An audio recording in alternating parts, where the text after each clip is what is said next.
লম্বা একটা শসা নিয়েছি। আমি শসাটাকে ঠিক মাঝখান থেকে এভাবে কেটে নিচ্ছি। আমি শসাটাকে মাঝখান থেকে ঠিক এরকম শেপ করে কেটে নিয়েছি। ছবিতে যেরকম এঁকেছি ঠিক এই পাতার শেপে আমরা শসাটাকে কেটে নিচ্ছি। আমি শসাটাকে ঠিক এরকম পাতার শেপ করে কেটে নিয়েছি। আমি ছুরি দিয়ে এখন একটু এখান থেকে কেটে সমান করে নিচ্ছি।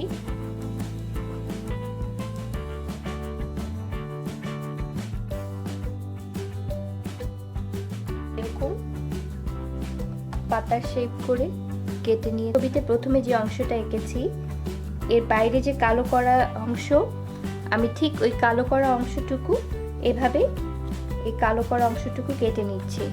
আমি এখানে হালকা করে পেন্সিল দিয়ে এঁকে নিয়েছি।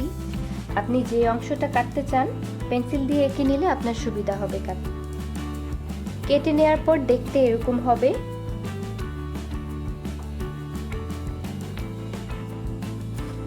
এখন আমি ছবিতে যেরকম করে এঁকেছি এভাবে অনেকটা ভি এর মতো করে করে আমি শসাটার মধ্যে এই নকশাটা কেটে নেব।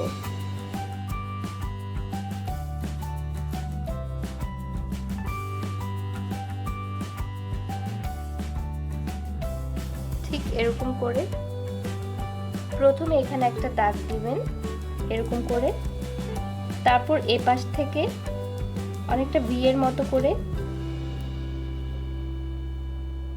ভি শেপের মতো করে পুরাটা আমরা এখন আমি পুরো অংশটার মধ্যে এই ডিজাইনটা করব। আমি পুরো শসাটার মধ্যে এই ডিজাইনটা করে নিয়েছি। ডিজাইনটা করা কিন্তু খুবই সোজা, শুধু ভি ভি ভি এর মতো করে নিয়েছি। পুরো পাতাটাতে এরকম ভি শেপে কেটে নিয়েছি। আমি পাতাটার বাইরের অংশে ঠিক এখান থেকে ভি ভি পুরো এই পাশ এবং এই পাশে ভি ভি করে ভি শেপে আমি এখান থেকে ভি শেপে কাটছি। খুবই সোজা, আপনারাও পারবেন। ভি আবার এপাশ থেকেও আমি ভি করে কেটে নিচ্ছি। দেখুন এখন আমি পুরো অংশটাতে এভাবে কেটে যাব।